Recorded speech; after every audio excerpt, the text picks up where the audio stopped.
Hey, salut la gang, c'est JP pour l'école du jeu et aujourd'hui je suis très content parce que je peux vous proposer la présentation d'un jeu qui est en position numéro 2 dans mon palmarès des jeux les plus attendus pour la fin de l'année 2020. Il s'agit de The Lost Ruins of Arnak. L'école du jeu en partenariat avec la boutique L'Imaginaire, au-delà de vos attentes.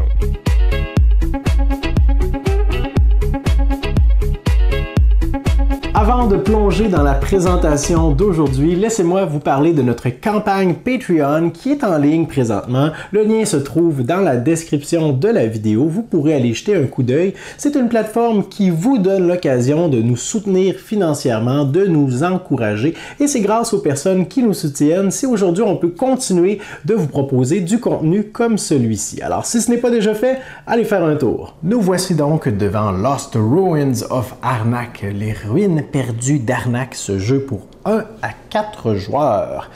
Et nous avons présentement sous les yeux une partie du plateau central, puisqu'il est très long. En fait, vous en voyez une bonne partie ici, mais si je le décale un petit peu, vous voyez qu'il continue en hauteur. Et ce qu'on voit présentement sur le côté là-bas, ce plateau viendrait normalement s'annexer au bas de celui-ci pour venir l'allonger encore plus. C'est une espèce de réserve pour les différents éléments de jeu et ressources qu'on peut récupérer en cours de partie. À ça s'ajoutent nos plateaux individuels de chaque côté ainsi que nos paquets de cartes de départ. L'objectif de les ruines perdues d'Arnak est de marquer le plus grand nombre de points de victoire avant la fin de la 5e manche. Les points de victoire sont représentés par les améthysmes violets qu'on peut retrouver sur différents éléments de jeu et le sceptre ici en cours de partie va se déplacer.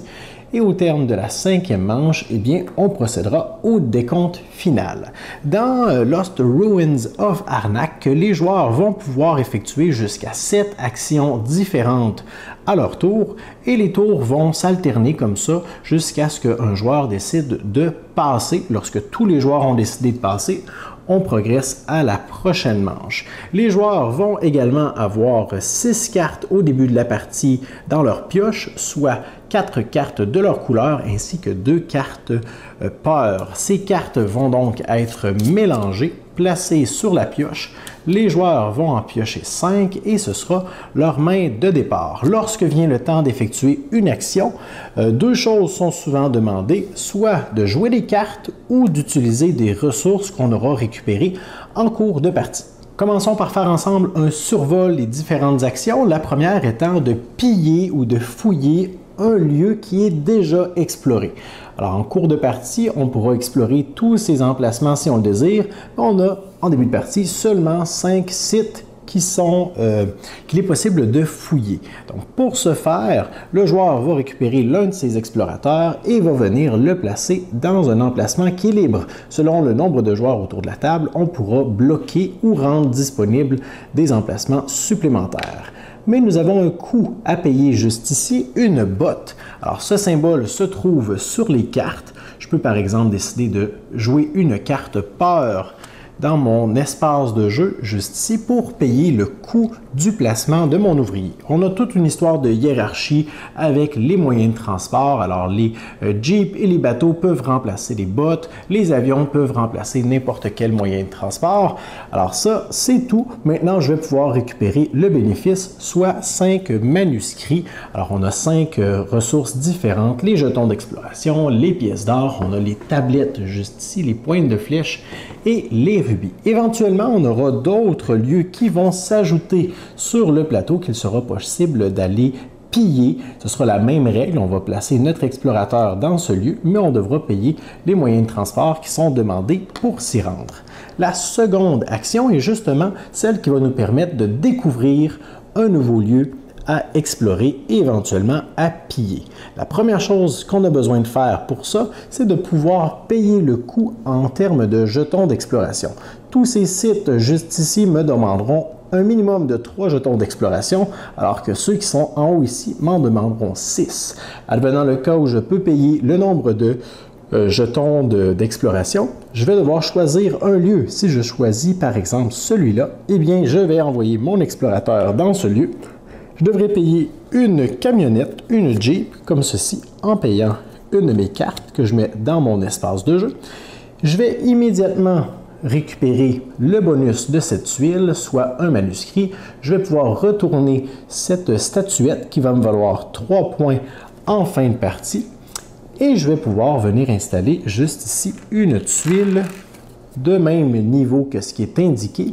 Je vais la retourner et immédiatement, je peux avoir le bénéfice de la fouiller.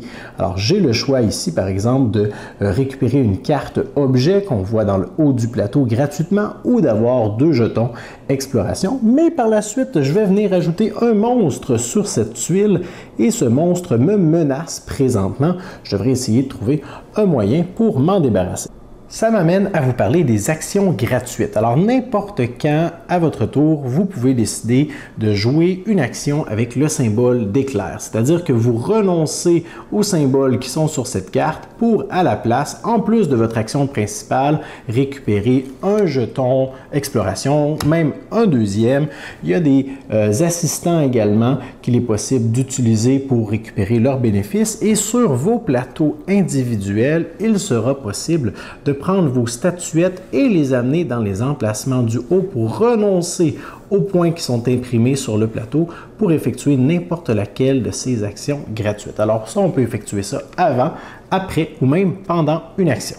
La troisième action est de pourfendre un monstre dans un lieu où l'un de nos explorateurs se trouve. Pour ce faire, on doit être en mesure d'effectuer l'exploit qui nous est demandé en bas.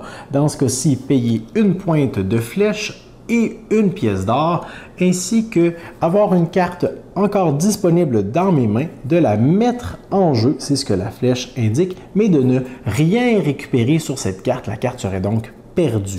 Alors, j'ai effectuer tout ce qui était demandé, je récupère la tuile, je vais la placer près de mon plateau individuel et n'importe quand à mon tour, je peux utiliser l'action gratuite. Celle-ci, par exemple, me permet de mettre en exil n'importe quelle carte qui est devant moi ou dans ma main. Je pourrais donc décider de me débarrasser à jamais d'une carte paire. Par la suite, je vais retourner la tuile et elle va me valoir 5 points en fin de partie. Une autre action possible, eh bien, c'est de récupérer un objet ou un artefact. Pour ce faire, rien de plus simple, on a seulement besoin de payer le coût qui est indiqué dans le bas de la carte. Les objets vont coûter des pièces d'or, alors que les artefacts vont coûter des points d'exploration. Je peux récupérer n'importe lequel de ces objets et artefacts. Si je décide par exemple de récupérer l'âne qui est juste ici, je dois payer 4 pièces d'or.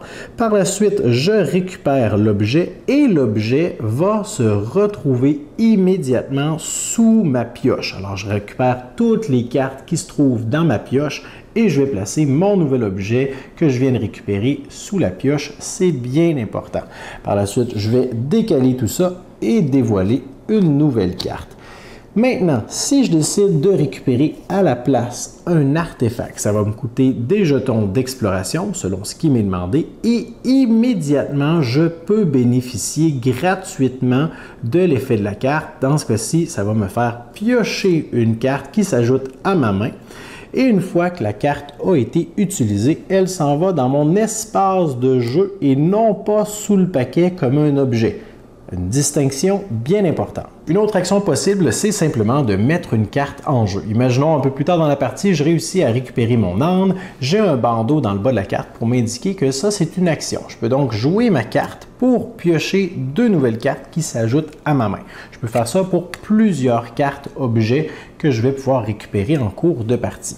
Les cartes artefacts, la première fois que je la récupère, je peux bénéficier gratuitement de son effet, mais pour toutes les fois suivantes, lorsque je voudrais faire cette action, soit de jouer ma carte, je devrais payer une tablette de pierre pour pouvoir bénéficier de son effet. La dernière action est celle de recherche et c'est la piste qui est juste ici qui va nous amener éventuellement au temple. Pour faire cette action, eh bien, on a 2 marqueurs de notre couleur, soit une loupe ainsi qu'un carnet de bord qui sont complètement dans le bas de la piste. et on doit progresser tout le long de celle-ci. À chaque fois, on a des choix à faire, des avenues à emprunter avec des coûts indiqués. Donc, pour le premier avancement, je pourrais soit dépenser un jeton d'exploration et une pointe de flèche pour venir ici, ou un rubis pour m'en venir ici. Et on a des règles concernant l'avancement de nos deux jetons. Le principe est simple, c'est que la loupe nous permet d'étudier ou d'observer quelque chose et par la suite, nous allons pouvoir le consigner dans notre carnet de bord. Donc la règle est plutôt simple. On doit toujours avoir notre loupe dans un emplacement avant d'y amener notre carnet. C'est-à-dire que le carnet ne peut jamais dépasser la loupe. Ce serait possible d'avoir une loupe qui serait dans un emplacement beaucoup plus élevé et par la suite, on pourrait faire progresser notre carnet, mais l'inverse est impossible. Alors, à mon tour, je choisis l'un de mes deux jetons et je vais le faire progresser en payant le coût qui est indiqué, dans ce cas-ci, un rubis. Si par la suite ma loupe termine ici, je vais récupérer le bénéfice indiqué dans l'icône correspondant, dans ce cas-ci une pièce d'or. Et si je fais progresser par la suite mon carnet, je vais pouvoir récupérer un assistant parmi ceux qui sont disponibles.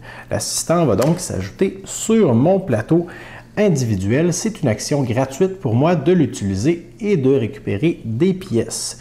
Bon.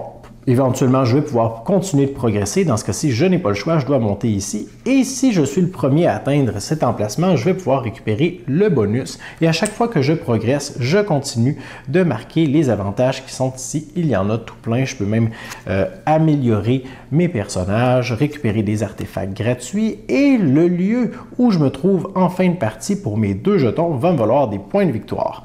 Si je réussis à monter complètement en haut, plus je serai rapide et que je serai le premier, je vais pouvoir faire plus de points. Et par la suite, on peut continuer nos études du temple de l'oiseau tonnerre en allant récupérer des tuiles artefacts juste ici en payant les coûts de la pyramide qui sont indiqués. Et finalement, la dernière chose que je peux faire à mon tour, si je n'ai plus de cartes à jouer, si je n'ai plus de ressources à dépenser ou si je désire tout simplement arrêter de jouer et conserver des cartes pour le prochain tour, je peux décider de passer. Ce sera donc la dernière chose que je vais faire à mon tour et les autres joueurs vont continuer de jouer jusqu'à ce que tout le monde ait passé. On doit maintenant se préparer pour la prochaine manche. La première chose à faire, c'est que tous les joueurs vont récupérer leurs aventuriers. Advenant le cas où un aventurier se trouve dans un lieu où il y a un monstre qui n'est pas encore vaincu, l'aventurier va revenir au campement, non pas sans avoir eu la frousse de sa vie. Alors le joueur qui quitte un lieu avec une créature encore présente va récupérer une carte peur qui s'ajoute à son espace de jeu. Par la suite, tous les joueurs vont récupérer les cartes qui se trouvent dans leur espace de jeu et vont les mélanger. Alors ça implique les artefacts qu'on vient de récupérer à ce tour-ci. Et une fois que c'est fait, les cartes mélangées vont se placer sous le paquet. Ensuite, nous allons pouvoir rafraîchir nos assistants qui ont été utilisés. On va consulter l'emplacement du sceptre sur le plateau principal. Chaque carte de chaque côté du sceptre seront défaussées. On va donc les balancer dans l'exil juste en haut. Le sceptre va progresser pour la deuxième manche et on va par la suite remplir les emplacements qui sont libres. Dans ce cas-ci, nous allons avoir... Plus la partie va progresser, plus nous allons avoir d'artefacts disponibles et moins nous aurons d'objets disponibles à l'achat. Finalement, dernière chose, on passe le jeton premier joueur au prochain et on pioche 5 nouvelles cartes et on est prêt pour une nouvelle manche. On va progresser comme ça 5 fois durant la partie. Au terme de la 5e manche, nous allons avoir un paquet de choses qui peuvent nous donner des points de victoire et celui avec le plus grand nombre de points sera déclaré grand vainqueur. Alors voilà pour ce qui était de la présentation de Lost Ruins of Arnak. Bien évidemment, je n'ai pas parlé de tous les éléments en lien avec le jeu. Je ne vous ai pas parlé du mode en solitaire avec les tuiles supplémentaires qui sont ajoutées pour simuler la présence d'un joueur qu'on va affronter. Je ne vous ai pas parlé non plus du plateau qui est réversible. De l'autre côté, on a la version avancée du jeu, mais je pense que cette vidéo vous a donné un bon aperçu de ce que ce jeu vous propose. Si vous avez bien apprécié la présentation d'aujourd'hui, laissez-moi un pouce vers le haut, laissez-moi vos questions et commentaires sous la vidéo. N'oubliez pas d'aller faire un tour sur notre campagne Patreon pour nous supporter. Et moi, je vous dis merci pour votre écoute. À la prochaine.